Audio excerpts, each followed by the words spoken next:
नमस्कार साथियों, स्वागत है आपका हमारे ऑनलाइन यूट्यूब प्लेटफॉर्म क्रेजी जी के ट्रिक पर। मैं हूं दिनेश साहू और जो हमारी एसएससी जीडी के अंतर्गत जीएस की प्रैक्टिस सीरीज चल रही है, इसको आगे बढ़ाते हुए आज हम थर्ड लेक्चर को डिस्कस करेंगे।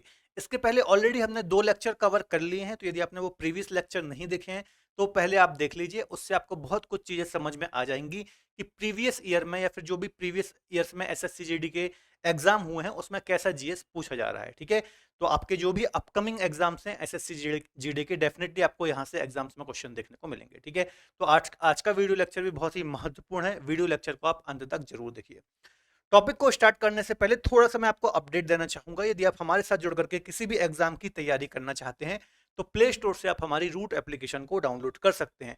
यहाँ पर आपको डिफरेंट फाउंडेशन कोर्सेज मिल जाते हैं। तो यहाँ पर आप किसी भी एग्जाम की तैयारी कर रहे हो, किसी भी सब्जेक्ट को यदि आप पढ़ना चाहते हैं तो इंडिविजुअल सब्जेक्ट भी आपको मिल जाएगा और यहाँ पर कंबाइंड आपको यहाँ पर फाउंडेशन कोर्सेज भी आपको यहाँ पर मिल जाएंगे। ठीक है, तो हमारे साथ जुड़ करके आप लाइव और रिकॉर्डेड जैसे भी आप कंफर्टेबल हैं, हर तरीके के बैचेस आपको यहाँ पर देखने को मिल जाते हैं। ठीक है, इसके अलावा हाल ही में हमारी करंट अफेयर की ई बुक भी आई है, तो उसकी भी आप हार्ड कॉपी ऑर्डर कर सकते हैं। इसके अलावा उसके ई बुक को भी आप डाउनलोड कर सकते हैं। मुझसे ज्योग्राफी पढ़ना चाहते हैं, इंडियन ज्योग्राफी हो या फिर वर्ल्ड ज्योग्राफी हो, तो ज्योग्राफी के भी कोर्सेज आपको मेरे मिल जाते हैं। तो मेरे साथ जुड़ करके आप ज्योग्राफी भी पढ़ सकते हैं। चलिए सीधे हम टॉपिक को स्टार्ट करते हैं और पहला क्वेश्चन देखते हैं।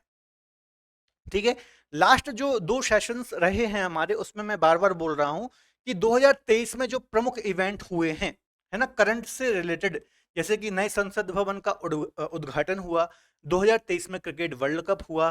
ठीक है, इसरो ने चंद्रयान को का मिशन जो है ये सफल रहा, है ना, साउथ पोल में सक्सेसफुली वो लैंड किया।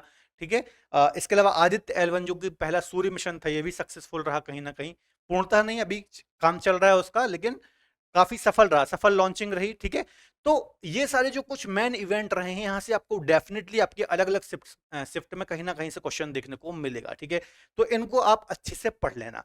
तो जो पहला ये क्वेश्चन है हमारा संसद भवन से रिलेटेड है। इसकी डेट है 28 मई 2023। 28 मई 2023 को नरेंद्र मोदी के द्वारा, जो हमारे प्रधानमंत्री हैं, संसद भवन का उद्घाटन किया गया। ठीक है, अब संसद भवन पर सेपरेट लेक्चर हमारे यूट्यूब चैनल पर आपको मिल जाएगा, मेरे द्वारा ही कवर किया गया है, वो स्क्रीन रिकॉर्डर फॉर्म में है, तो वो आप देख लीजिए। सारे डाउट आपके क्लियर हो जाएंगे, सारे फैक्ट आपको पता चल जाएंगे। ठीक है, अब देखिए संसद भवन से कहां कहां से क्वेश्चन आ सकते हैं। ठीक है, तो इसके आर्किटेक्ट कौन है, तो विमल पटेल। ठीक है, विमल पटेल जो है ये इसके वास्तुकार हैं या फिर आर्किटेक्ट हैं। ठीक है, ये जो पूरा संसद भवन तैयार हुआ है बन करके, है ना, इसका एक प्रकार से बोले तो काम किसको दिया गया था, टाटा ग्रुप की कंपनी को दिया गया था। ठीक है, इसमें लोकसभा की सीटिंग संख्या कितनी है ना, लोकसभा की तो 888 मेंबर लोकसभा के यहां पर बैठ सकते हैं। ठीक है, राज्यसभा की यदि हम बात करें तो 384 मेंबर राज्यसभा के यहां पर बैठ सकते हैं। तो ऐसे क्वेश्चन एग्जाम में आ सकते हैं कि राज्यसभा की सीटिंग संख्या कितनी है, लोकसभा की सीटिंग संख्या कैसी है, कैसा भी क्वेश्चन आ जाए आपको पता होना चाहिए। ठीक है, इसके अलावा लोकसभा की जो लोकसभा कक्ष को जो बनाया गया है, ये पूरा मोर थीम पर बनाया गया था, पिकॉक, है ना, जो कि हमारा नेशनल बर्ड है, राष्ट्रीय पक्षी है, उसकी थीम पर लोकसभा कक्ष को बनाया गया है, आपको याद रखना है। और राज्यसभा कक्ष को कमल की थीम पर बनाया गया है। तो ऐसे क्वेश्चन डायरेक्ट आपके एग्जाम में पूछे जा सकते हैं। इसके अलावा सेंगोल, ठीक है, सेंगोल के बारे में आपको याद रखना, ये एक राजदंड है, सोने की परत से बना हुआ एक राजदंड है, जो कि चोल साम्राज्य से संबंधित है, आपको याद रखना है। ठीक है, यहां से भी एग्जाम में क्वेश्चन आ सकता है। और इस सेंगोल को कहां पर स्थापित किया गया है, जो लोकसभा कक्ष है, वहां पर जो लोकसभा स्पीकर बैठते हैं या फिर लोकसभा स्पीकर की सीटिंग है, वहां पर ही इसको स्थापित किया गया है, आपको याद रखना है। ठीक है, तो ये सारी डिटेल यहाँ पर लिखी हुई है इससे रिलेटेड। बाकी सेपरेट लेक्चर भी हमारे चैनल पर आपको मिल जाएगा, तो ये सब आप पढ़ सकते हैं, है ना। और नए संसद भवन में जो पहला आप देखें विधेयक कौन सा पारित हुआ था, यहां से भी क्वेश्चन आ सकता है। तो जो नारी शक्ति वंदन अधिनियम है, ये पहला ऐसा विधेयक था जो नई संसद भवन में पारित हुआ था, आपको याद रखना है। ठीक है, तो ये सारी डिटेल लिखी हुई है, इसका क्षेत्रफल लिखा हुआ है ना। इसका आकार कैसा है, तो त्रिकोणीय आकार है, पुरानी संसद का गोलाकार आकार था। विमल पटेल वास्तुकार हैं, टाटा ग्रुप को इसका पूरा प्रोजेक्ट मिला था, है ना। इसकी लागत 971 करोड़ है। यहाँ पर सीटें लिखी हुई है ना, मोर विषय वस्तु, सारे पॉइंट जो मैंने आपको एक्सप्लेन करे यहाँ पर लिखे हुए हैं। ठीक है, ये देखिए सेंगोल के बारे में लिखा हुआ है कि ये सांस्कृतिक विरासत और विविधता का प्रतीक माना जाता है और इसको ऐतिहासिक जो ये राजदंड है किससे संबंधित है? चोल साम्राज्य से संबंधित है और ये न्यायपूर्ण शासन का मतलब इस एक प्रकार से प्रतीक माना जाता है। ठीक है, तो ये सारी डिटेल याद रख लीजिएगा, महत्वपूर्ण है। अगला क्वेश्चन देख लेते हैं, निम्नलिखित में से कौन सा यूनेस्को द्वारा मान्यता प्राप्त नृत्य है? काफी अच्छा क्वेश्चन है। गित्ता, दलखाई, भांगड़ा या फिर कालबेलिया? इसका सही आंसर हो जाएगा डी।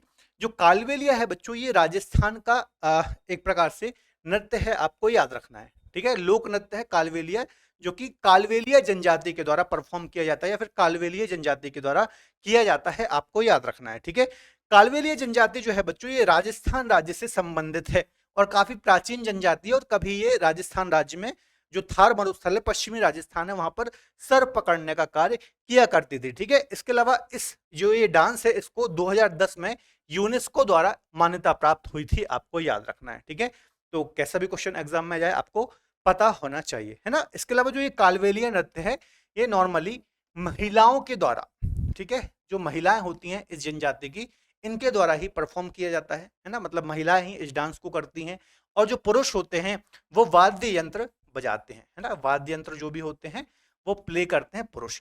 ठीक है, तो ये भी क्वेश्चन आ सकता है कि कालबेलिया जो डांस है इसको किसके द्वारा परफॉर्म किया जाता है? तो महिलाओं के द्वारा परफॉर्म किया जाता है।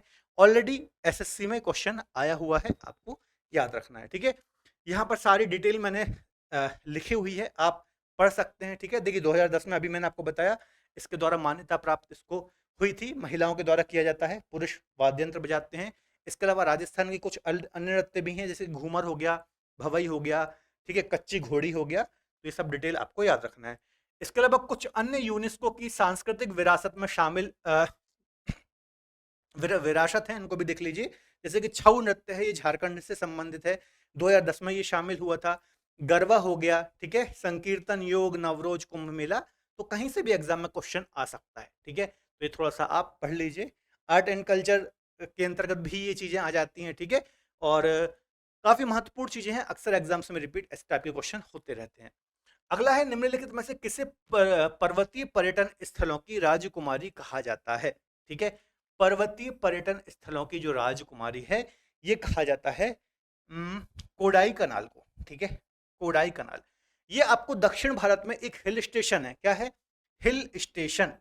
ठीक है, हिल स्टेशन है या फिर पर्वतीय नगर है ना। पर्वतों में आप घूमने जाते हैं ना, खासतौर पर आप नॉर्थ इंडिया में जाते होंगे, हिमाचल जाते होंगे, इसके अलावा उत्तराखंड जाते होंगे और भी बहुत अलग अलग राज्यों में आपको हिल स्टेशन देखने को मिल जाते हैं। जो कोडाई कनाल है, तमिलनाडु राज्य में आपको एक हिल स्टेशन देखने को मिलेगा। कहां पर? तमिलनाडु राज्य में। और कहां देखने को मिलेगा? तो पालनी हिल्स, पालनी की पहाड़ियां। अब यदि आपने मेरे से ज्योग्राफी पढ़ी है तो आपको पता होगा जो पालनी की पहाड़ियां हैं दक्षिण भारत में तमिलनाडु राज्य में देखने को मिलती हैं।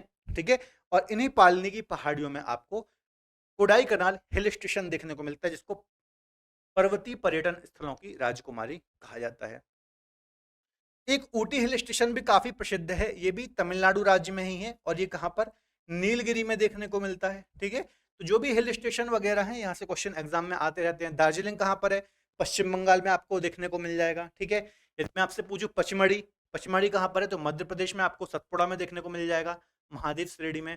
यदि मैं आपसे पूछूं कोई भी, यदि मैं रैंडम आपसे पूछ लूं कि माउंट आबू कहां पर है, तो अरावली के अंतर्गत राजस्थान में देखने को मिल जाएगा, है ना, राजस्थान का एक पर्वतीय क्षेत्र है। तो ऐसे जो महत्वपूर्ण हिल स्टेशन वगैरह हैं ये आपको पता होना चाहिए। उसी प्रकार से आप देखेंगे तो आपको हिमाचल प्रदेश और उत्तराखंड में बहुत सारे हिल स्टेशन देखने को मिलेंगे। ठीक है, मिडिल हिमालय के अंतर्गत ये सारे हिल स्टेशन आपको देखने को मिलते हैं। डलहौजी, शिमला, मनाली, कुल्लू, मंडी, धर्मशाला, कसौल, ये सब हिमाचल प्रदेश के हैं। इसके अलावा उत्तराखंड की बात करें, मसूरी, नैनीताल, रानीखेत, अल्मेड़ा, मुक्तेश्वर, ये सब उत्तराखंड के क्या है? हिल स्टेशन है। ठीक है, और पश्चिम बंगाल का दार्जिलिंग आ जाता है। तो ये कुछ हिल स्टेशन आपको पता होने चाहिए, डायरेक्ट तौर पर क्वेश्चन यहाँ पर एग्जाम में आ जाते हैं, है ना। चलिए अगला क्वेश्चन है, एक ही कैलेंडर वर्ष में आयोजित होने वाले ग्रैंड स्लैम का सही क्रम क्या है? ठीक है, मतलब आप जानते होंगे कि पूरे वर्ष में 4 ग्रैंड स्लैम होते हैं, जो कि, और ग्रैंड स्लैम का संबंध किससे है? तो टेनिस से ग्रैंड स्लैम का संबंध है। ठीक है, तो सबसे पहले होता है बच्चों ऑस्ट्रेलियन ओपन। ठीक है, ऑस्ट्रेलियन के बाद होता है फ्रेंच ओपन, फिर होता है विंबलडन और फिर होता है यूएस ओपन। ठीक है, तो इसका ऑप्शन हो जाएगा ऑस्ट्रेलियन ओपन, फ्रेंच ओपन, ठीक है, विंबलडन और यूएस। ये आंसर ही इसका सही हो जाएगा। अब देखिए, ऑस्ट्रेलियन ओपन वर्ष में सबसे पहले होता है, ये जनवरी फरवरी माह में होता है, ठीक है, जनवरी फरवरी में आपको ऑस्ट्रेलियन ओपन होता हुआ दिखाई देगा। फ्रेंच ओपन की हम बात करें तो मई और जून माह में आपको फ्रेंच ओपन दिखाई देगा। विंबलडन की बात करें तो जून और जुलाई में आपको देखने को मिलेगा, और ये जो है ये अगस्त सितंबर में होता हुआ दिखाई देगा, ठीक है। जो ऑस्ट्रेलियन ओपन है बच्चों, ये हार्ड कोर्ट में खेला जाता है, सख्त कोर्ट में, ठीक है। जो फ्रेंच ओपन है ये क्ले कोर्ट में होता है, ठीक है। विंबलडन जो है ये ग्रास कोर्ट में होता है, कहाँ होता है, ग्रास कोर्ट में होता है। और जो यूएस ओपन है ये भी हार्ड कोर्ट में होता है। तो कैसा भी क्वेश्चन एग्जाम में आ जाए आपको पता होना चाहिए, एक ही टॉपिक से बच्चों हजारों क्वेश्चन घुमा फिरा के बन जाते हैं, हजारों तो नहीं पर बहुत सारे क्वेश्चन बन जाते हैं, वो तो बोलने वाली बात है हजारों, लेकिन बहुत सारे घुमा फिरा के क्वेश्चन बन जाते हैं, तो आपको पता होना चाहिए, ठीक है। अब यहाँ पर पूछ सकता कि ऑस्ट्रेलियन ओपन किस मंथ में होता है, किस कोर्ट में खेला जाता है, तो कैसा भी क्वेश्चन आ जाए आपको पता होना चाहिए, ठीक है। क्ले कोर्ट में कौन सा खेला जाता है, तो मैंने आपको बताया कि जो फ्रेंच ओपन है ये क्ले कोर्ट में खेला जाता है। ग्रास कोर्ट में कौन सा खेला जाता है, विंबलडन खेला जाता है। तो कैसा भी क्वेश्चन आ जाए आपको पता होना चाहिए, ठीक है। इसके अलावा जो ये ग्रैंड स्लैम वगैरह होते हैं, ये ऑस्ट्रेलियन जो अंतरराष्ट्रीय टेनिस संघ के द्वारा इनका आयोजन किया जाता है, आपको याद रखना है, लंदन में इसका हेडक्वार्टर है, ठीक है। कैसे भी क्वेश्चन एग्जाम में आ जाए आपको पता होना चाहिए। इसके अलावा 1 मार्च 1913 1 मार्च 1913 को अंतरराष्ट्रीय टेनिस संघ की स्थापना हुई थी, ठीक है। सारी डिटेल याद रखिएगा, यहाँ पर लिखी हुई है, ठीक है। टेनिस से संबंधित प्रतियोगिता है, अंतरराष्ट्रीय टेनिस संघ का हेडक्वार्टर लंदन में है, 1 मार्च 1913 को स्थापना हुई थी। Australian open, French open, Wimbledon, US open, ठीक है, किस कोर्ट में खेला जाता है, किस माह में इसका आयोजन होता है, सारी चीजें यहाँ पर लिखी हुई हैं। पीडीएफ मिल जाएगी आपको टेलीग्राम में, तो आप पढ़ लेना, ठीक है। अब यहाँ पर बच्चों करंट अफेयर से भी बहुत क्वेश्चन आते हैं, ठीक है। साल में 4 ग्रैंड स्लैम होते हैं, तो पुरुष एकल का खिताब किसने जीता, महिला एकल का खिताब किसने जीता, ज्यादातर क्वेश्चन पुरुष एकल से आपको देखने को मिलेंगे, कई बार युगल से भी आ जाता है, ठीक है। तो यदि आप देखेंगे Australia open, French open, Wimbledon और यूएस ओपन, ठीक है, इसमें से जो 3 हैं, ऑस्ट्रेलिया, फ्रेंच और यूएस, तीनों किसने जीते हैं, नोवाक जोकोविच ने जीता है, जो कि सार्बिया से संबंधित रखते हैं। सिर्फ एक विंबलडन जो है ये कार्लोस अल्काराज ने जीता है, ठीक है। इसके अलावा बाकी महिलाओं की बात करें तो आप देख सकते हैं सारी अलग अलग आपको यहाँ पर देखने को मिलेंगी, तो ये आपने पढ़ा ही होगा पूरे साल करंट अफेयर में, मेरा काम है आपको बस बताना, ठीक है। तो ये पीडीएफ से भी आप पढ़ सकते हैं, और बाकी आपके करंट अफेयर के नोट्स होंगे, या फिर आप जहां से भी पढ़ सकते हैं तो इनको आप पढ़ सकते हैं, यहाँ करंट अफेयर से भी क्वेश्चन आ सकता है, कोई बड़ी बात यहाँ पर नहीं है। चलिए, अगला है एक अंतरराष्ट्रीय निकाय है जो कि विभिन्न देशों की सरकार को पूंजी उधार देता है, ठीक है। तो सिंपल सा क्वेश्चन है, आप जानते होंगे जो वर्ल्ड बैंक है, विश्व बैंक है, ठीक है, ये देशों को उधार देता है, पूंजी, है ना। इसके अलावा आईएमएफ भी है, ये भी उधार देता है, ठीक है। तो वर्ल्ड बैंक की यदि हम बात करें तो अक्सर न्यूज में रहता है, यहाँ से क्वेश्चन एग्जाम्स में आते ही रहते हैं। 1944 में सेकेंड वर्ल्ड वॉर जब हुई थी उसके बाद ही इसकी स्थापना हुई थी, वॉशिंगटन डीसी में इसका हेडक्वार्टर है ना। फॉर्म कब हुआ, 1944 में। इसमें मेंबर कितने हैं, 189 इसमें मेंबर हैं, ठीक है। वॉशिंगटन वॉशिंगटन डीसी में इसका हेडक्वार्टर है। ऐसे क्वेश्चन एग्जाम में आ जाते हैं, ठीक है। और देख लीजिए यहाँ पर सारी चीजें लिखी हुई हैं, ठीक है। 1945-44 में, 44-45 में इसकी स्थापना हुई थी, ठीक है। अजय बग्गा वर्तमान अध्यक्ष, यहाँ पे याद रख लीजिएगा, इंपॉर्टेंट है, अजय बग्गा हैं। और कुछ रिपोर्ट भी हैं जिनका प्रकाशन वर्ल्ड बैंक करता है, जैसे कि आप देखेंगे ease of doing business index की रिपोर्ट निकालता है ये, मानव पूंजी सूचकांक निकालता है, वर्ल्ड डेवलपमेंट रिपोर्ट निकालता है। तो ये भी ऐसा क्वेश्चन आ जाता है कि ये जो रिपोर्ट है इनका प्रकाशन किसके द्वारा किया जाता है, तो वर्ल्ड बैंक, विश्व बैंक के द्वारा ही किया जाता है, आपको याद रखना है, ठीक है। चलिए, इसके अलावा और भी संगठन है यहाँ पर मैंने रख रखे हैं, आप पढ़ लेना, इसके महासचिव कौन है, इसकी स्थापना कब हुई थी, हेडक्वार्टर कहाँ है, कितने सदस्य देश हैं, ठीक है। जैसे कि आप देखेंगे यूएनओ हो गया, आईएमएफ हो गया, यूनेस्को हो गया, नाटो हो गया, ठीक है। नाटो मैंने आपको बताया था प्रीवियस में काफी सुर्खियों में रहा था, यूक्रेन और रशिया का वॉर चल रहा था, तो यहाँ से भी क्वेश्चन आने की संभावना काफी ज्यादा है। देखिए, यदि कोई संगठन जैसे कि G20 है ना, G20 का भारत में हुआ था आयोजन, तो G20 काफी सुर्खियों में था, न्यूज में था, तो यहाँ से डेफिनेटली क्वेश्चन आएंगे, ठीक है। नाटो काफी सुर्खियों में था युद्ध के कारण, तो ऐसी चीजें आप खुद से भी थोड़ा सा दिमाग लगा के एनालिसिस कर सकते हैं कि कौन से घटनाक्रम देश विदेश में चल रहे हैं, कौन सी ऐसी न्यूज हैं जो ज्यादा सुर्खियों में रही हैं, तो उनको आप ज्यादा अच्छे से पढ़िए, डेफिनेटली आपके एग्जाम्स में क्वेश्चन देखने को मिलेंगे, है ना। परम गंगा सुपर कंप्यूटर कहाँ स्थापित किया गया है? तो अच्छा क्वेश्चन है। सुपर कंप्यूटर, कंप्यूटर से भी क्वेश्चन हमें अच्छे अच्छे देखने को मिलते हैं। तो आईआईटी रुड़की, सी आंसर सही हो जाएगा। आईआईटी रुड़की में परम गंगा सुपर कंप्यूटर स्थापित किया गया है। सुपर कंप्यूटर क्या होता है? तो सुपर कंप्यूटर कॉम्प्लिकेटेड जो गणनाएं होती हैं, है ना, उनको सॉल्व करने में, है ना, इसके अलावा आप देखेंगे मौसम संबंधी पूर्वानुमान लगाने के लिए, वैज्ञानिक कार्यों में, ऐसे बड़े बड़े जो कार्य होते हैं, कॉम्प्लेक्स जो गणनाएं वगैरह होती है, इसके लिए सुपर कंप्यूटर काम आता है, आपको याद रखना है, ठीक है। और इसमें हम थोड़ा सा डिटेल भी देख लेते हैं। देखिए, आईआईटी रुड़की में राष्ट्रीय सुपर कंप्यूटिंग मिशन के तहत 1.66 पेटाफ्लॉप की सुपर कंप्यूटर क्षमता के साथ परम गंगा नामक सुपर कंप्यूटर स्थापित किया गया है, ठीक है। कुछ अन्य सुपर कंप्यूटर की हम बात करें तो परम शक्ति है और एक परम पोरुल है। परम शक्ति जो है आईआईटी खड़गपुर में स्थापित किया गया है, और परम पोरुल की बात करें तो आईआईटी तिरुचिरापल्ली में किया गया है, ठीक है। और भी बहुत सारी डिटेल है, थोड़ा सा आप देख लेना, आपको पीडीएफ मिल जाएगी, ठीक है। इसके अलावा विश्व में बात करेंगे, दुनिया का पहला सुपर कंप्यूटर कौन सा था? तो क्रे फर्स्ट दुनिया का पहला सुपर कंप्यूटर था। भारत की बात करें तो परम 8000 भारत का पहला सुपर कंप्यूटर था, है ना। और ऐसे बहुत सारे पॉइंट यहाँ पर लिखे हुए हैं, आप पढ़ लेना, ठीक है। वर्तमान में विश्व का सबसे तेज सुपर कंप्यूटर कौन सा है? अमेरिका का फ्रंटियर सुपर कंप्यूटर है। ऐसे बहुत सारे तथ्य यहाँ पर आपको मिल जाएंगे, पीडीएफ आपको मिल जाएगी फ्री में, आप पढ़ सकते हैं, ठीक है। चलिए, अगला क्वेश्चन है, 57वां ज्ञानपीठ पुरस्कार 2022 निम्न में से किसे प्रदान किया गया है? ज्ञानपीठ अवार्ड की बच्चों हम बात करें तो साहित्य या फिर लिटरेचर के क्षेत्र में हाईएस्ट अवार्ड है, सबसे उच्च पुरस्कार माना जाता है।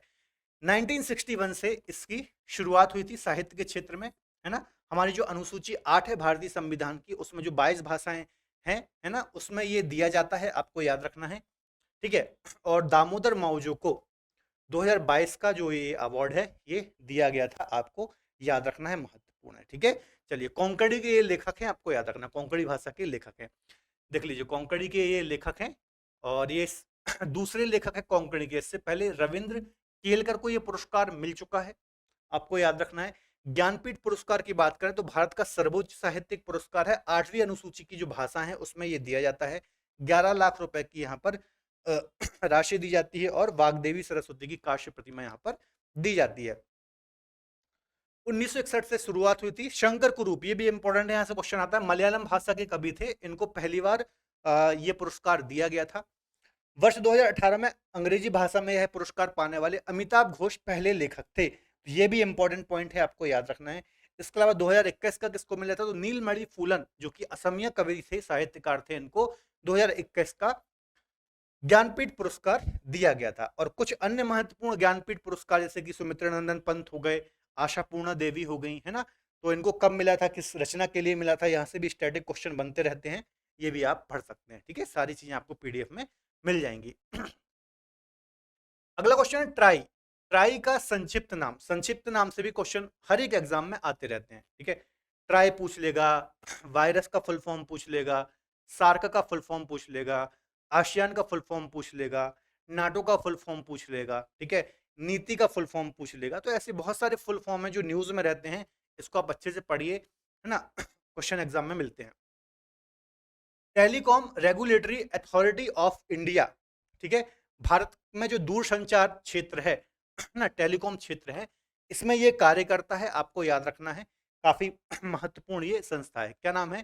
Try, telecom regulatory authority of India. 1997 में इस संस्था की स्थापना हुई थी, आपको याद रखना है, और दूरसंचार के विकास के लिए अनुकूल परिस्थितियों का निर्माण करना इसका कार्य है, आपको याद रखना है। 97 में फाउंड हुआ था, नई दिल्ली में इसका हेड क्वार्टर है। दूरसंचार के विकास के लिए अनुकूल परिस्थितियों का निर्माण करना, और बहुत सारे इसके कार्य हैं, ये पढ़ सकते हैं, उतना इंपॉर्टेंट नहीं है। कुछ अन्य महत्वपूर्ण संक्षिप्त नाम है, जैसे कि एनजीटी हो गया, नेशनल ग्रीन ट्रिब्यूनल, ठीक है, यूपीए हो गया, United progressive alliance, NDA, national democratic alliance, GPS, global positioning system, ठीक है। अब आप बताना, इंडिया, इंडिया काफी न्यूज में था भी ना, ये अलायंस जो बनाया था विपक्ष वालों ने, इसका फुल फॉर्म आप कमेंट बॉक्स में बताइए, ठीक है। इसके अलावा वायरस, सार्क, आशियन, बहुत सारे फुल फॉर्म है, सारे यहाँ पर मैं नहीं लिख सकता था, लेकिन आपको ये देखना है कि ज्यादातर न्यूज में कौन से हैं, ठीक है। बार बार एग्जाम में कहाँ से क्वेश्चन आते हैं, तो उनको आप कम से कम पढ़ लीजिए, है ना। तो थोड़ा सा दिमाग में रहेगा तो आप इजिली वहां पर ऑप्शन को टिक कर पाएंगे, ठीक है। ये नाबार्ड वगैरह होगा, ये इंपॉर्टेंट है, यहाँ से क्वेश्चन आते हैं। नीति आयोग का जो नीति है, national institution for transforming India, तो ऐसे जो फुल फॉर्म है अक्सर एग्जाम में हमें देखने को मिलते हैं, ध्यान से आपको इनको पढ़ना है। चलिए आगे डिस्कस कर लेते हैं ना। ब्रह्म समाज की स्थापना किसने की थी? एसएससी सॉरी हिस्ट्री का क्वेश्चन है, ठीक है। तो आप जानते ही होंगे राजा राम मोहन राय, राजा राम मोहन राय, जो जिन्हें आधुनिक पुनर्जागरण का एक प्रकार से पिता कहा जाता है, ठीक है। राजा राम मोहन राय, तो इनके द्वारा ही 1928 में ब्रह्म समाज की स्थापना की गई थी। आपने पढ़ा ही होगा, सिंपल सा क्वेश्चन है, कोई टफ क्वेश्चन यहाँ पर नहीं है, ठीक है। कलकत्ता में इनने स्थापना की थी इस ब्रह्म समाज की। पहले इसकी जब स्थापना की गई थी तो इसको ब्रह्म सभा के नाम से जानते थे, बाद में इसको बदल करके नाम इसका ब्रह्म समाज कर दिया गया। इसके अलावा राजा राम मोहन राय को हम आधुनिक भारत के पुनर्जागरण का पिता भी बोलते हैं, क्योंकि इन्होंने ऐसे बहुत सारे काम किए, ठीक है। बहुत सारे आडंबरों का इन्होंने विरोध किया, छुआछूत, अंधविश्वास, मूर्ति पूजना की आलोचना इन्होंने की, ठीक है। विधवा पुनर्विवाह के पक्ष में इन्होंने काम किए। सती प्रथा का आप जानते होंगे 1829 में, ठीक है, लॉर्ड विलियम बेटिंग के साथ मिलकर के इसको अवैध घोषित किया। तो बहुत सारे इन्होंने काम किए और बहुत सारी इनकी उपलब्धियां रही। तो आप पढ़ लेना, मॉडर्न हिस्ट्री से क्वेश्चन बहुत ज्यादा हमें देखने को मिलते हैं। कुछ और भी महत्वपूर्ण संस्थाएं रही हैं आजादी के टाइम पर। आत्मीय सभा, आर्य समाज, प्रार्थना समाज, सत्यशोधक समाज, तत्वबोधिनी सभा, रामकृष्ण मिशन और थियोसोफिकल सोसाइटी। इनकी स्थापना कब हुई, इनके फाउंडर कौन थे, ऐसे क्वेश्चन हमें बार बार एग्जाम्स में देखने को मिलते हैं। इन संस्थाओं को ध्यान से पढ़ करके जाइए, यहाँ से बार बार एग्जाम में क्वेश्चन रिपीट होते रहते हैं, ठीक है। चलिए, भारतीय ओलंपिक संघ का गठन किस वर्ष हुआ था? ठीक है, इसका आंसर हो जाएगा 1927। 1927 में भारतीय ओलंपिक संघ का गठन हुआ था। अब ये करता क्या है भारतीय ओलंपिक संघ? जो ओलंपिक में खिलाड़ी जाते हैं और भी जो बड़े बड़े टूर्नामेंट होते रहते हैं उसमें जो खिलाड़ी जाते हैं, ठीक है, तो उसके संबंध में जो कार्य करता है यही संस्था करती है, भारतीय ओलंपिक संघ। आपको याद रखना है। इसके जो पहले अध्यक्ष थे कौन थे? तो दोराबजी टाटा। दोराबजी टाटा इसके पहले अध्यक्ष थे और वर्तमान में इसकी जो पहली महिला अध्यक्ष बनी है पीटी उषा, ठीक है, पीटी उषा वर्तमान में इसकी पहली महिला अध्यक्ष बनी है। तो ये भी इंपॉर्टेंट है, करंट से रिलेटेड है, आपको दिमाग में रखना है, काफी ज्यादा महत्वपूर्ण है, ठीक है। तो याद रख लीजिएगा, भारतीय ओलंपिक संघ 1927 में इसकी स्थापना हुई थी, ठीक है। ये सारी डिटेल लिखी है, देखिए। पीटी उषा अंतरराष्ट्रीय खेल प्रतियोगिताओं में भारत का प्रतिनिधित्व करने वाले एथलीटों का चयन करना और भारतीय दल का प्रबंधन करना इसका कार्य है, ठीक है। सॉरी, ओलंपिक खेलों और एशियाई खेलों में के संबंध में ये कार्य करता है। और भी बहुत सारी खेल से संबंधित संगठन संस्थाएं हैं, इनको भी थोड़ा सा आप दिमाग में रख लीजिएगा। जैसे कि भारतीय खेल प्राधिकरण 1984 में इसकी स्थापना हुई थी, प्रधानमंत्री इसके अध्यक्ष होते हैं। भारतीय क्रिकेट कंट्रोल बोर्ड बीसीसीआई, ठीक है, 1928 में रोजर बिन्नी, ये भी इंपॉर्टेंट है, याद रख लीजिएगा बीसीसीआई, क्योंकि क्रिकेट हमारे यहाँ बहुत ज्यादा फॉलो करते हैं लोग, न्यूज में ही बना रहता है, तो यहाँ से भी क्वेश्चन आते रहते हैं, ठीक है। इसके अलावा और भी संगठन है, अखिल भारतीय फुटबॉल परिसंघ, भारतीय पैरालंपिक समिति की स्थापना, है ना। तो इनको थोड़ा सा आप दिमाग में रखिएगा, महत्वपूर्ण है। अगला क्वेश्चन है, भारतीय संविधान में न्यायपालिका की स्वतंत्रता का प्रावधान निम्न में से कहां से, किस संविधान से लिया गया है? ठीक है, तो पॉलिटी के अंतर्गत आपको पता ही होगा, हमारा जो संविधान जब बना था तो बहुत सारी कंट्रीज का जो संविधान था उसको अध्ययन करके हमने इसको एडॉप्ट किया था, ठीक है। तो जो न्यायपालिका की स्वतंत्रता है इसको हमने संयुक्त राज्य अमेरिका से एडॉप्ट किया था। डी आंसर इसका सही हो जाएगा, ठीक है। और भी बहुत सारे देशों से हमने बहुत सारी चीजें एडॉप्ट की हैं, जैसे कि संसदीय शासन प्रणाली हमने ब्रिटेन से ली है, एकल नागरिकता हमने ब्रिटेन से ली है, ठीक है। मौलिक अधिकार हमने यूएसए से लिए हैं। आपातकाल के जो प्रावधान है ये हमने जर्मनी से लिए हैं। संवर्ती सूची का प्रावधान हमने कहाँ से लिया है? आयरलैंड से लिया है। संविधान संशोधन हमने दक्षिण अफ्रीका से लिया है। तो कुछ महत्वपूर्ण जैसे कि मौलिक अधिकार हो गए, न्यायिक पुनरावलोकन हो गया, है ना, राष्ट्रपति पर महाभियोग हो गया, संसदीय शासन प्रणाली, एकल नागरिकता, तो ये सारी बहुत इंपॉर्टेंट है, अलग अलग एग्जाम में क्वेश्चन आते रहते हैं। नीति निर्देशक तंत्र, डीपीएसपी, ठीक है, आयरलैंड से लिए हैं, समवर्ती सूची। तो ये सभी आप ध्यान से पढ़ लीजिए कि किस देश से हमने क्या चीज अडॉप्ट की है, क्योंकि एग्जाम में क्वेश्चन ये रिपीट होते हैं। इसके अलावा एक नोट यहाँ पर लिखा है, पढ़ लेते हैं इसको हम। भारतीय संविधान के निर्माण में सबसे अधिक प्रभाव भारत शासन अधिनियम 1935 का लिया है, ठीक है। 1935 का जो भारत शासन अधिनियम था, तो जब हमारा संविधान बन रहा था तो उस समय 395 आर्टिकल थे, जिसमें से लगभग 250 आर्टिकल जो थे वो डायरेक्ट हमने किससे ले लिए थे, डायरेक्ट हमने भारत शासन अधिनियम से ही एडॉप्ट कर लिए थे, ठीक है। तो इस भारत शासन अधिनियम का हमारे भारतीय संविधान में बहुत ज्यादा प्रभाव देखने को मिलता है, ठीक है। चलिए चलिए अगला क्वेश्चन डिस्कस कर लेते हैं। भारतीय मुक्केबाज मैरी कॉम किस राज्य से संबंधित है? तो काफी महत्वपूर्ण क्वेश्चन है। और जो मैरी कॉम है, ठीक है, ये मुक्केबाज हैं और काफी प्रसिद्ध मुक्केबाज रही हैं, काफी प्रसिद्ध एथलीट रही हैं। यहाँ से काफी क्वेश्चन एग्जाम में आते हैं कि इनको राजीव गांधी खेल खेल रत्न अवार्ड कब मिला, ठीक है, या फिर इनको पद्म विभूषण से कब सम्मानित किया गया, ये कितनी बार वर्ल्ड चैंपियन रही, इसके अलावा ओलंपिक में इन्होंने कब मेडल जीता। तो ऐसे क्वेश्चन एग्जाम में आते रहते हैं। तो मणिपुर राज्य से इनका संबंध है, आपको याद रखना है। इन पर एक मूवी भी आ चुकी है जिसमें जो अभिनय है, अभिनेत्री प्रियंका चोपड़ा ने किया था। तो काफी अच्छी मोटिवेशनल मूवी है, वो मूवी भी आप देख सकते हैं, ठीक है। तो इसके इनके उपनाम की बात करें तो सुपर मॉम, सुपर मॉम इनका उपनाम है, आपको याद रखना है, ठीक है। और ये 8 बार वर्ल्ड चैंपियन रह चुकी हैं। इसके अलावा बहुत सारे अलग अलग खेल प्रतियोगिताओं में इन्होंने अलग अलग मेडल जीते हैं, ठीक है। और यदि हम बात करें तो देखिए इन्होंने 8 बार ये विश्व मुक्केबाजी चैंपियनशिप में प्रतियोगिता को जीत चुकी हैं। 2010 में एशियन खेलों में कांस्य पदक भी ये जीत चुकी है। 2012 में बात करें तो ग्रीष्मकालीन ओलंपिक में इन्होंने कांस्य पदक जीता था। 2014 में भी एशियन खेलों में इन्होंने स्वर्ण पदक अपने नाम किया था। इसके अलावा राजीव गांधी खेल रत्न पुरस्कार, अर्जुन पुरस्कार, पद्म विभूषण, पद्मश्री, इन सभी पुरस्कारों से इनको सम्मानित किया जा चुका है। 2009 में इनको राजीव गांधी खेल रत्न अवार्ड से सम्मानित किया गया, जिसका वर्तमान में मेजर ध्यानचंद्र खेल रत्न अवार्ड नाम कर दिया गया है। कमेंट बॉक्स में बताइए कि इसका नाम मेजर ध्यानचंद्र अवार्ड कब किया गया। लास्ट जो लेक्चर था हमारा उसमें हमने इसको डिस्कस किया था। अर्जुन पुरस्कार इनको 2003 में मिला, पद्म भूषण इनको 13 में मिला और पद्मश्री इनको 2006 में मिला। तो ये कुछ डिटेल याद रखिएगा।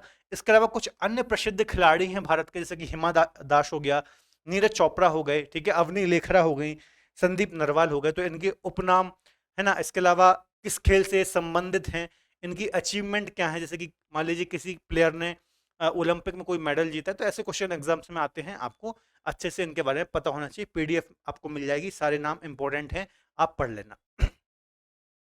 अगला क्वेश्चन है, विश्व का सबसे लंबा लिखित संविधान किस देश का है? सबसे लंबा या फिर सबसे बड़ा बोल लीजिए। विश्व का सबसे बड़ा जो लिखित संविधान है ये हमारे भारत का ही है, ठीक है। जब हमारा भारत का भी मैंने डिटेल बताई थी इसके बारे में कि जब बनकर के तैयार हुआ था संविधान, तो बहुत सारे देशों को स्टडी करके हमने अपने संविधान को बनाया था, ठीक है। इसमें अमेरिका हो गया, आयरलैंड हो गया, ब्रिटेन हो गया, रूस हो गया, दक्षिण अफ्रीका हो गया, आयरलैंड हो गया। तो ऐसे बहुत सारे देशों को स्टडी किया गया था, उनके संविधान को स्टडी किया गया था, फिर हमने अपना लिखित रूप में संविधान लिखा था, ठीक है। 395 आर्टिकल थे, 8 अनुसूचियां थी और 22 भाग थे, ठीक है।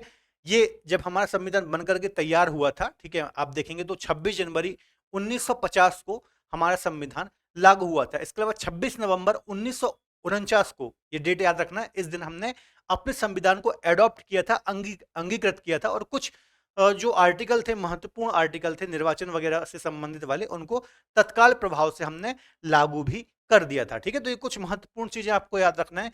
सबसे बड़ा संविधान हमारे भारत का है, आपको याद रखना है, ठीक है। कुछ अन्य डिटेल यहाँ पर लिखी गई है, जैसे कि 2 वर्ष 11 महीने और 18 दिन का समय हमारे संविधान को बनने में लगा था, ठीक है। और भी बहुत सारे यहाँ पर फैक्ट लिखे हुए हैं कि कितने आर्टिकल थे, कितनी अनुसूचियां थी, ठीक है। और अभी मैंने आपको बताया था कि भारत शासन अधिनियम 1935 का बहुत ज्यादा प्रभाव हमारे संविधान में देखने को मिलता है, क्योंकि 250 प्लस जो आर्टिकल है हमने डायरेक्ट यहाँ से ही एडॉप्ट कर लिए थे। इसके अलावा देखिए 60 देशों का जो संविधान था, इनका गहन अध्ययन करके हमने अपना संविधान बनाया था। पहली बैठक कब हुई थी? तो 9 दिसंबर 1946 को हुई थी। सच्चिदानंद सिन्हा जो थे, इन्होंने पहली बैठक की थी। इसके बाद 11 दिसंबर को दूसरी बैठक हुई थी। ठीक है। फिर 2 दिन के बाद उद्देश्य प्रस्ताव रखा गया था जवाहरलाल नेहरू के द्वारा। तो ये सारी चीजें इंपॉर्टेंट है। संविधान सभा वाला पार्ट आपको अच्छे से पढ़ना है। प्रीवियस लेक्चर में मैंने बताया था, यहाँ से काफी क्वेश्चन एग्जाम्स में हमें देखने को मिलते हैं। इसके अलावा विश्व के अन्य देशों के संविधान की बात करें तो यूएसए का जो संविधान है 1987 में इसका निर्माण हुआ था। यह विश्व का पहला लिखित संविधान है और सबसे कठोर संविधान भी माना जाता है। इसके अलावा ब्रिटेन के संविधान की बात करें तो ये एक अलिखित संविधान है और संविधानों की जननी इसको कहा जाता है। ठीक है, तो ऐसे फैक्ट एग्जाम्स में आ जाते हैं, आपको थोड़ा सा दिमाग में रखना है। अगला क्वेश्चन है, मिष्टी योजना निम्न में से किस मंत्रालय के द्वारा ये लॉन्च की गई है? ठीक है, तो पर्यावरण, वन और जलवायु परिवर्तन जो मंत्रालय है इसके द्वारा मिष्टी योजना को लॉन्च किया गया है। अब ये मिष्टी योजना किससे संबंधित है, ऐसा क्वेश्चन भी आ सकता है। ठीक है, तो जो तटीय क्षेत्र होते हैं, ठीक है, आप वहां पर मैंग्रोव वन है ना, वहां पर मैंग्रोव वन को लगाना, मैंग्रोव जो वृक्ष होते हैं उनको लगाना, ये मिष्टी योजना इससे संबंधित है, आपको याद रखना है, जिसको पर्यावरण और वन जलवायु परिवर्तन मंत्रालय के द्वारा लॉन्च किया गया है। ठीक है, याद रखिएगा। 5 जून 2023 से इसका प्रारंभ हुआ। जारी कौन करता है? तो पर्यावरण, वन और जलवायु परिवर्तन मंत्रालय इसको जारी करता है। ठीक है, उद्देश्य क्या है? तो जो तटीय क्षेत्र होते हैं, देखिए आप देखेंगे जहां पर लवणीय है ना, लवणीय प्लस मीठा पानी आपस में मिलता है ना, मतलब सैलाइन वाटर, मतलब जैसे कि समुद्र का पानी होता है, खारा पानी होता है ना, उसको हम बोलेंगे लवणीय वाटर। और जो मीठा पानी होता है नदियों का पानी होता है ना, तो ये कहां पर देखने को मिलेगा? खासतौर पर डेल्टाई रीजन में आपको देखने को मिलेगा या फिर तटीय क्षेत्रों में देखने को मिलेगा। तो ऐसे क्षेत्रों में मैंग्रोव वृक्ष को, मैंग्रोव वनों को लगाना इस योजना का उद्देश्य है, आपको याद रखना है। क्यों? क्योंकि जो ये मैंग्रोव वन होते हैं बच्चों, कुछ इस प्रकार के ये वन होते हैं, आप देखेंगे इनकी जड़ काफी बड़ी बड़ी होती हैं। तो ये तटों को, जो तूफान वगैरह आते हैं समुद्र में, तो तटों को, कोस्टल रीजन को प्रोटेक्ट करते हैं। ठीक है, इस कारण से इन मैंग्रोव वनों का काफी ज्यादा महत्व है। ठीक है, तो याद रखिएगा, भारत में समुद्री तट के साथ साथ लवणीय भूमि पर मैंग्रोव का वृक्षारोपण करना और तटों को वृक्षारोपण की सुविधा प्रदान करना इसका उद्देश्य है। ठीक है, तो याद रखिएगा, अच्छी योजना है, इंपॉर्टेंट योजना है, डेफिनेटली एग्जाम्स में देखने को मिल सकती है।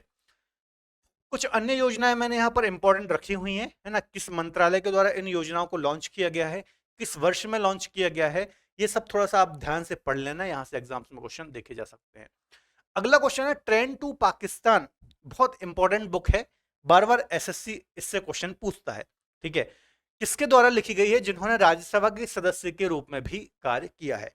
तो आपने सुना होगा, काफी फेमस पत्रकार और राइटर हैं, ठीक है, खुशवंत सिंह।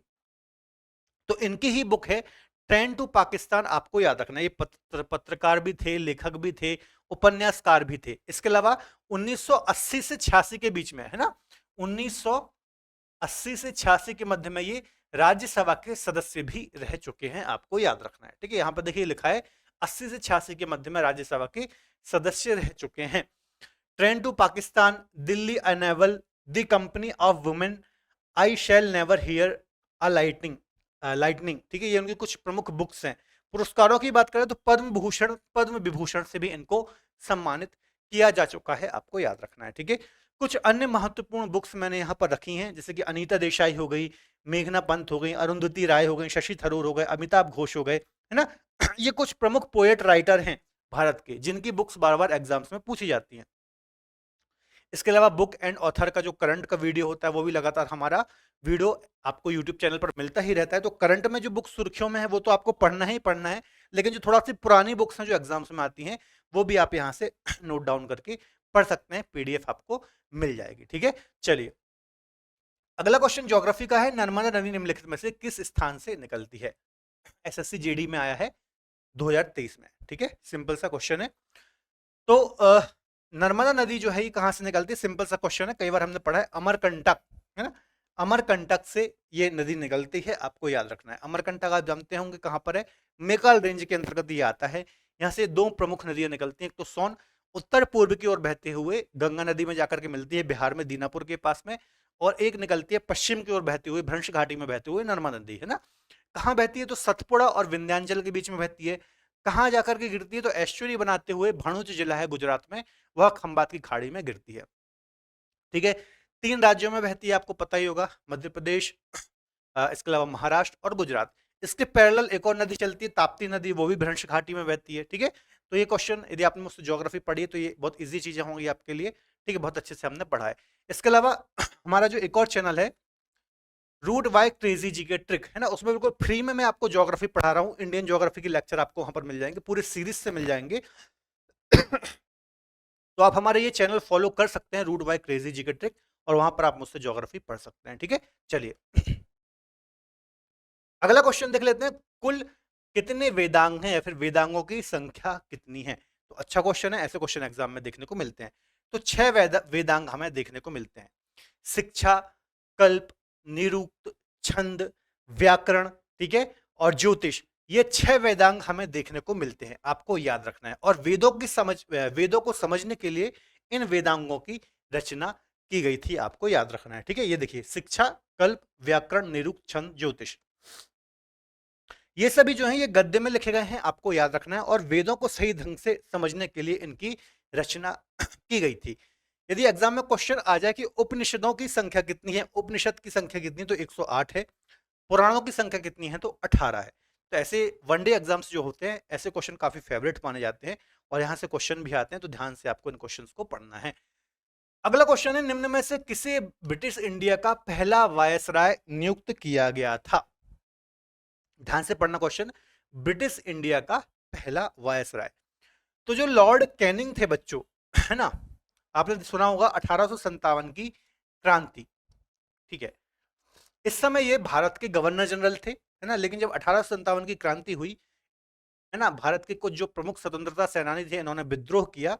तो इसके बाद क्या हुआ, जो ब्रिटिशर्स थे, है ना, उनका डायरेक्ट रूल यहाँ पर स्थापित हो गया। ईस्ट इंडिया कंपनी जो यहाँ पर रूल कर रही थी, उसके प्रशासनिक एक अधिकार को समाप्त कर दिया गया, और उसने पूरा नियंत्रण अपने हाथों में ले लिया। ठीक है, और चूंकि नियंत्रण चेंज हो गया, तो पद का नाम भी चेंज हो गया, और लॉर्ड कैनिंग को भारत का पहला वायसराय बनाया गया, आपको याद रखना है। ठीक है, और आपको याद रखना है, काफी महत्वपूर्ण है। इसके अलावा गवर्नर जनरल हो गए, वायसराय हो गए, यहाँ से काफी क्वेश्चन एग्जाम में आते रहते हैं, जैसे कि रॉबर्ट क्लाइव जो है ये बंगाल के पहले गवर्नर थे। इसके अलावा बंगाल के जो पहले गवर्नर जनरल थे, ये कौन थे, तो वारेन हेस्टिंग थे, आपको याद रखना है। भारत नहीं, बंगाल के पहले गवर्नर जनरल, है ना, बंगाल के पहले यदि गवर्नर जनरल पूछ ले तो वारेन हेस्टिंग आप लगा देना, है ना, वारेन हेस्टिंग। ठीक है, यदि पूछ ले भारत का पहला गवर्नर जनरल, तो लॉर्ड विलियम बेटिंग। ठीक है, अभी मैंने बताया भारत का पहला वायसराय पूछ ले तो क्या लगाएंगे, लॉर्ड कैनिंग आप लगा लेना, लॉर्ड कैनिंग। भारत का अंतिम वायसराय पूछ ले तो लॉर्ड माउंटबेटन। ठीक है, स्वतंत्र भारत का पहला गवर्नर जनरल पूछ ले तो लॉर्ड माउंटबेटन। इसके अलावा स्वतंत्र भारत के पहले और अंतिम भारतीय गवर्नर जनरल, तो चक्रवर्ती राजगोपालाचार्य। ठीक है, या फिर चार्य। तो ये कुछ महत्वपूर्ण गवर्नर जनरल वायसराय से संबंधित क्वेश्चन हैं जो एग्जाम में आते रहते हैं, ये आपको ध्यान से पढ़ना है। ठीक है, चलिए अगला क्वेश्चन है, संविधान सभा के प्रारूप समिति में कितने सदस्य होते थे? ठीक है, तो संविधान सभा की प्रारूप समिति थी, जो सबसे महत्वपूर्ण समिति थी, इसमें कितने मेंबर थे? तो टोटल 7 मेंबर थे, और भीमराव अंबेडकर इसके अध्यक्ष थे, आपको याद रखना है। ठीक है, काफी महत्वपूर्ण कमेटी है, यहां से क्वेश्चन एग्जाम में आते रहते हैं। 29 अगस्त 1947, इसकी डेट याद रखिएगा, 29 अगस्त 1947 को यह कंपनी, ये कंपनी बोल रहा हूं, ये समिति फॉर्म हुई थी, तो महत्वपूर्ण है। ठीक है, ये देखिए यहाँ पर डेट लिखी हुई है, और इसके सदस्यों के नाम क्या क्या थे, तो यहाँ पर आप देख सकते हैं, बी आर अम्बेडकर अध्यक्ष थे, अल्लादी कृष्ण स्वामी अय्यर दूसरे मेंबर थे, कन्हैया लाल मणिकलाल मुंशी, मोहम्मद सादुल्ला, एन गोपाल स्वामी अयंगर, एन माधव राव, और डीपी खेतान। ठीक है, तो ये कुछ महत्वपूर्ण सदस्य थे, आपको याद रखना है। इसके अलावा हमारे संविधान का जब निर्माण हुआ था, तो बहुत सारी समितियां बनाई गई थी, जैसे कि प्रारूप समिति, है ना, प्रांतीय संविधान समिति, इसके अलावा संचालन समिति, और अलग अलग जो समितियां थी, इनके अलग अलग अध्यक्ष बनाए गए थे। जैसे कि देखेंगे, संचालन समिति के अध्यक्ष राजेंद्र प्रसाद थे, संघीय संविधान समिति के जो अध्यक्ष थे पंडित जवाहरलाल नेहरू थे, प्रांतीय संविधान समिति के अध्यक्ष सरदार वल्लभ भाई पटेल थे। प्रारूप समिति हमने डिस्कस ही कर ली, तो यहाँ से भी एग्जाम में क्वेश्चंस आते हैं, जो प्रमुख समिति हैं, मैंने आपको लास्ट लेक्चर में बताया था कि संविधान सभा,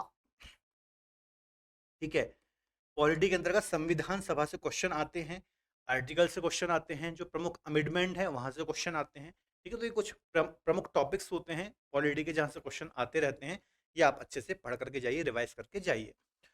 अगला आर्ट एंड कल्चर का क्वेश्चन है, लता मंगेशकर को किस वर्ष भारत रत्न से सम्मानित किया गया था? तो अच्छा क्वेश्चन है, इसका आंसर हो जाएगा 2001।